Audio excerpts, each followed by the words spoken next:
ತರಾವರಿ ಕುಕಿಂಗಿಗೆ ಸ್ವಾಗತ ವೀಕ್ಷಕರೇ. ಇವತ್ತೊಂದು ಹಲಸಿನಕಾಯಿ ಕರಿ ಮಾಡಿ ತೋರಿಸ್ತಾ ಇದ್ದೇನೆ. ಈ ಥರದೊಂದು ಹಲಸಿನಕಾಯಿ ತಗೊಂಡಿದ್ದೇನೆ ನಾನು. ಇದು ಎಳೆದಾಗಿರುತ್ತೆ. ಇದನ್ನು ನೀಟಾಗಿ ಕಟ್ ಮಾಡ್ಕೊಳ್ಬೇಕು. ಮೇಲೆ ಈ ಥರ ಗಮ್ಮು ಇರುತ್ತೆ. ಇದನ್ನು ನೀಟಾಗಿ ತಗೊಂಡು ನೀಟಾಗಿ ಒರೆಸ್ಕೊಳ್ಬೇಕು. ಒಂದು ಪೇಪರ್ ತಗೊಂಡು ಒರೆಸ್ತಾ ಇದ್ದೀನಿ ನಾನು. ಇದು ಎರಡು ಭಾಗವಾಗಿ ಕಟ್ ಮಾಡಿ ಇದರ ಮೇಲೆಯಲ್ಲಿರುವ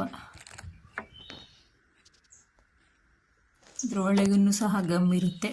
ಈ ಗಮ್ಮನ್ನು ಸಹ ನೀಟಾಗಿ ಈ ಪೇಪರಿನ ಸಹಾಯದಿಂದ ತೆಗಿಬೇಕು, ಒರೆಸ್ಕೊಳ್ಬೇಕು. ಈ ಥರ ನೀಟಾಗಿ ಅದರ ಮುಳ್ಳು ಇರುತ್ತೆ ಮೇಲೆ, ಅದನ್ನೆಲ್ಲ ನೀಟಾಗಿ ಕಟ್ ಮಾಡಿ ತೆಗಿಬೇಕು.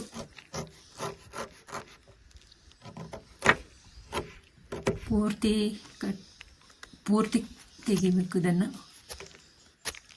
ಒಂಚೂರು ಬಿಡದಾಗೆ. ಅದರ ಒಳಗೆ ತಿರುಳಿ ಇರುತ್ತೆ, ಅದನ್ನು ಸಹ ತೆಗಿಬೇಕು ಪೂರ್ತಿಯಾಗಿ.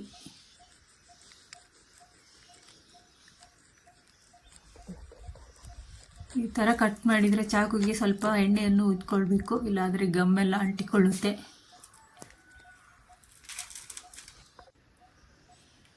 ಈ ಥರ ನೋಡಿ ರೆಡಿ ಆಯಿತು. ಪುನಃ ಇದನ್ನು ಸಣ್ಣ ಸಣ್ಣ ಭಾಗವಾಗಿ ಮಾಡಬೇಕು.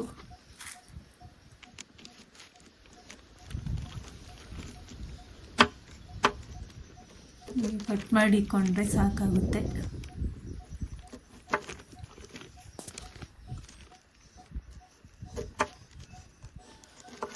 ಇಷ್ಟು ದಪ್ಪವಾಗಿ ಕಟ್ ಮಾಡ್ಕೊಳ್ಳಿ. ತುಂಬ ಸಣ್ಣದು ಬೇಕು ಅಂದರೂ ಕಟ್ ಮಾಡ್ಕೊಳ್ಬೋದು. ನಾನು ಇಷ್ಟು ದಪ್ಪ ಕಟ್ ಮಾಡಿದ್ದೇನೆ. ಇಲ್ಲ, ಒಂದು ಪಾತ್ರೆಗೆ ಎಲ್ಲವನ್ನು ಹಾಕ್ತೇನೆ, ಕಟ್ ಮಾಡಿ ಸೇರಿಸ್ಕೊಳ್ತಾ ಇದ್ದೇನೆ.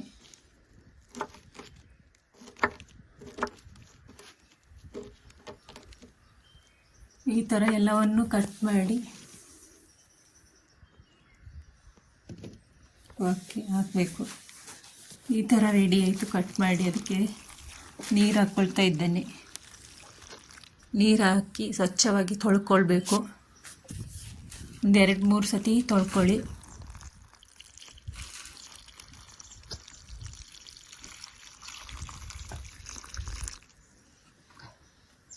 ನೀಟಾಗಿ ವಾಶ್ ಮಾಡಿಕೊಂಡು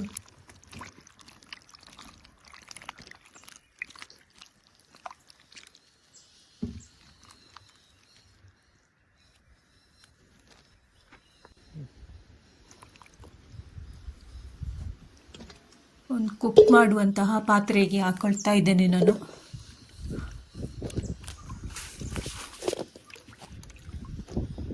ನೀವು ಯಾವುದರಲ್ಲಿ ಕುಕ್ ಮಾಡ್ತೀರಾ ಅದರಲ್ಲಿ ಬೇಯಿಸಿಕೊಳ್ಳಿ.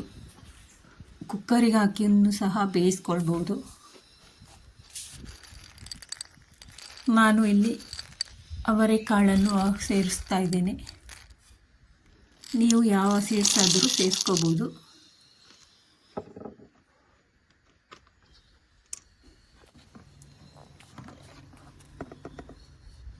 ಈ ಥರ ಇದಕ್ಕೆ ಮುಳುಗುವಷ್ಟು ನೀರನ್ನು ಸಹ ಸೇರಿಸ್ಕೊಳ್ಬೇಕು.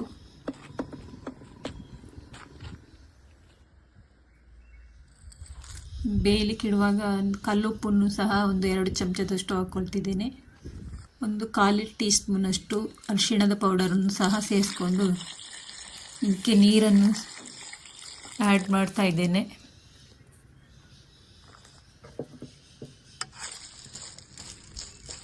ಈ ಥರ ಮಿಕ್ಸ್ ಮಾಡಿ ಬೇಯಲಿಕ್ಕಿಡ್ತೇನೆ ನಾನು.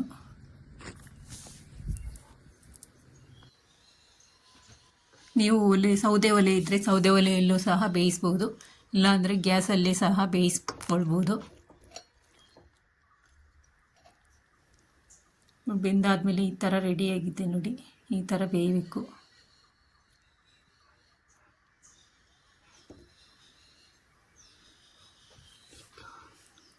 ನೀಟಾಗಿ ಬೇಯಿಸ್ಕೊಳ್ಬೇಕು, ಇಲ್ಲಾಂದರೆ ಅದು ಒಂಥರ ಇದಾಗುತ್ತೆ, ಗಟ್ಟಿ. ಬೇರೆ ಒಂದು ಪಾತ್ರೆಗೆ ಟ್ರಾನ್ಸ್ಫರ್ ಮಾಡ್ತಾ ಇದ್ದೇನೆ.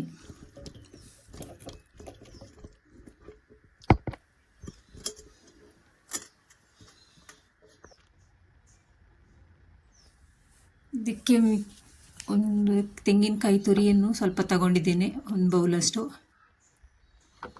ಮಸಾಲೆಗಳನ್ನು ಮಾಡಲಿಕ್ಕೆ ಒಂದು ಟೊಮೆಟೊವನ್ನು ಹಣ್ಣನ್ನು ತಗೊಂಡಿದ್ದೇನೆ. ಈ ಥರ ಕಟ್ ಮಾಡಿ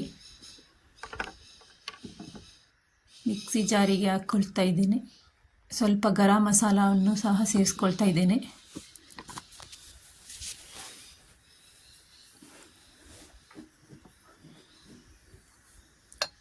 ಧನಿಯಾ ಪೌಡರ್ 2 ಚಮಚದಷ್ಟು ಸೇರಿಸ್ಕೊಳ್ತಾ ಇದ್ದೇನೆ.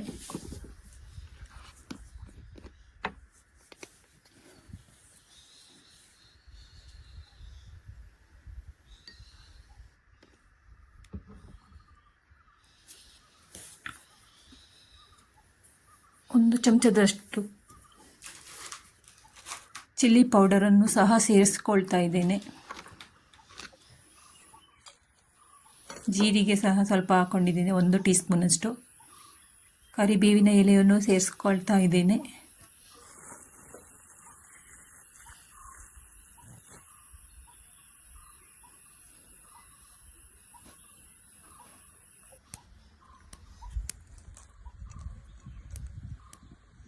ಒಂದು ತುಂಡು ಹುಣಸೆ ಹಣ್ಣನ್ನು ಸಹ ಸೇರಿಸ್ಕೊಂಡು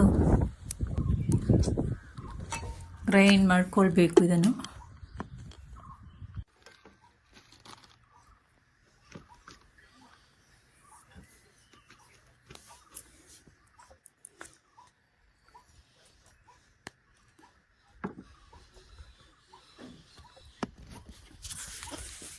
ಇದನ್ನು ನೈಸ್ ಪೇಸ್ಟಾಗಿ ಗ್ರೈಂಡ್ ಮಾಡ್ಕೋಬೇಕು. ಈ ಥರ ಇರಬೇಕು, ನೈಸ್ ಥರ. ಈ ಥರ ಆಗಿದ್ದೆ ನೋಡಿ. ಇವಾಗ ಒಂದು ಬಾಣಲೆಯನ್ನು ಇಟ್ಟು ಒಂದು 4-5 ಚಮಚ ಎಣ್ಣೆಯನ್ನು ಸಹ ಹಾಕೊಳ್ತಾ ಇದ್ದೇನೆ.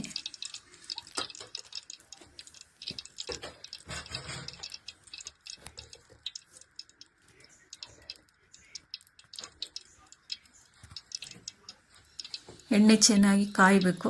ಆಮೇಲೆ ಇದಕ್ಕೆ ಸಾಸಿವೆಯನ್ನು 1/4 ಚಮಚದಷ್ಟು ಸಾಸಿವೆಯನ್ನು ಸಹ ಸೇರಿಸ್ಕೊಳ್ತಾ ಇದ್ದೇನೆ.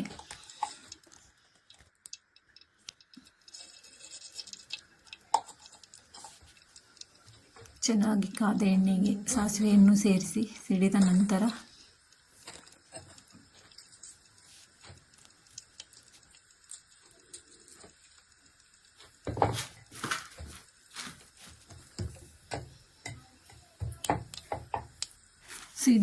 ಸಿಡಿದ ನಂತರ ಇದಕ್ಕೆ ಜಜ್ಜಿರುವಂತಹ ಬೆಳ್ಳುಳ್ಳಿಯನ್ನು ಸಹ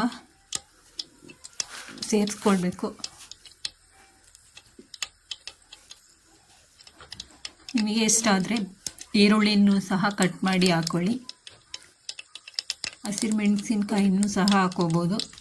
ನಾನು ಹಾಕ್ಕೊಳ್ತಾ ಇಲ್ಲ, ಇಲ್ಲಿ ಜಜ್ಜಿರುವಂತಹ ಬೆಳ್ಳುಳ್ಳಿಯನ್ನು ಹಾಕ್ಕೊಳ್ತಾ ಇದ್ದೇನೆ. ಇದು ಸ್ವಲ್ಪ ಎಣ್ಣೆಯಲ್ಲಿ ಫ್ರೈ ಆಗಬೇಕು.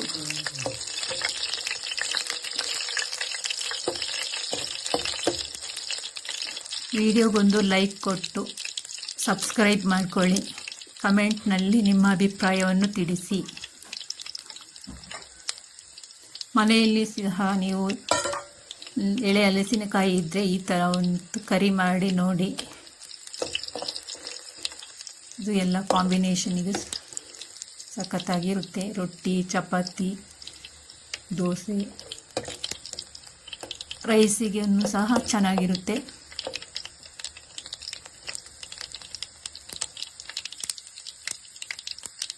ಹಲಸಿನಕಾಯಿ ಹೆಲ್ತಿಗೆ ತುಂಬ ಒಳ್ಳೆಯದು. ಇದು ಯಾರು ಬೇಕಾದರೂ ಸಹ ಮಾಡ್ಬೋದು. ಸಿಂಪಲ್ ಆಗಿ ಟೇಸ್ಟಿಯಾಗಿಯೂ ಇರುತ್ತೆ. ಒಂದು ಚಿಕ್ಕ ಟೊಮೆಟೊವನ್ನು ಸಹ ನಾನು ಸೇರಿಸ್ಕೊಳ್ತಾ ಇದ್ದೀನಿ. ಇದು ಎಣ್ಣೆಯಲ್ಲಿ ಸ್ವಲ್ಪ ಬಾಡಿಸ್ಕೊಳ್ಬೇಕು.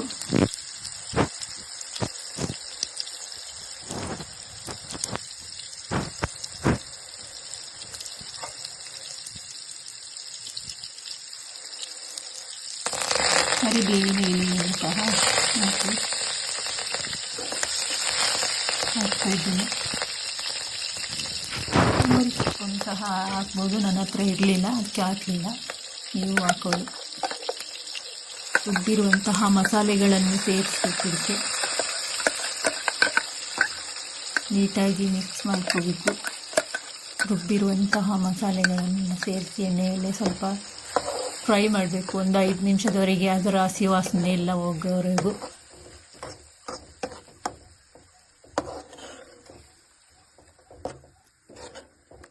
ನೀಟಾಗಿ ಬಾಡಿಸ್ಕೊಳ್ಳಿ.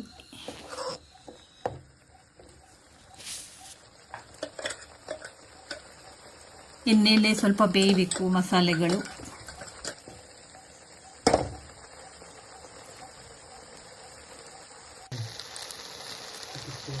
ಬೆಂದಾದ ನಂತರ ಈ ಥರ ಆಗುತ್ತೆ.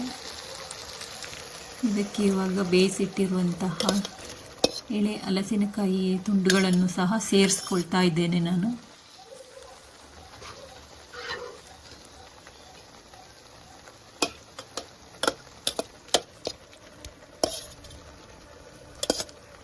ಚಿಕ್ಕ ಪೀಸ್ ಆದರೂ ಮಾಡ್ಕೋಬೋದು, ದಪ್ಪ ದಪ್ಪ ಪೀಸ್ ಆದರೂ ಇರ್ಬೋದು. ಸ್ವಲ್ಪ ಕರಿ ಥಿಕ್ನೆಸ್ ಆಗಿರುತ್ತೆ, ಸ್ವಲ್ಪ ಗಟ್ಟಿಯಾಗಿರುತ್ತೆ. ಇವಾಗ ಬೇಕಂದರೆ ನೋಡಿ ಉಪ್ಪನ್ನು ಸಹ ಸೇರಿಸ್ಕೊಳ್ಬೋದು ರುಚಿಗೆ.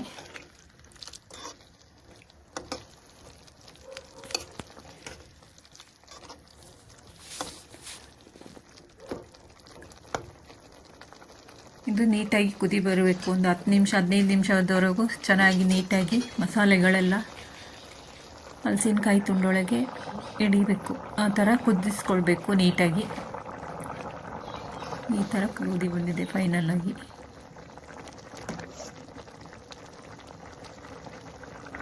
ಈ ಥರ ರೆಡಿ ಆಯಿತು ನೋಡಿ ನಮ್ಮ ಎಳೆ ಹಲಸಿನಕಾಯಿ ಕರಿ.